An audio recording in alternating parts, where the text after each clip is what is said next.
Everyone, I hope you are doing well. Today we'll talk about how to fix or how to solve the problem of BikeMap. We go to settings. In this page here, we go to apps, default apps, app settings. In this page,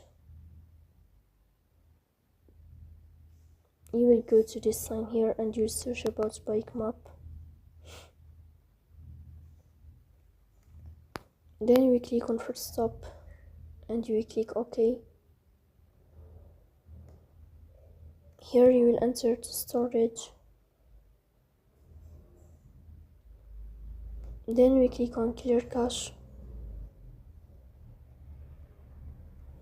In the end, you will turn off your phone and you will restart your phone again to fix that problem. So please don't forget to support us by like and subscribe. See you next time.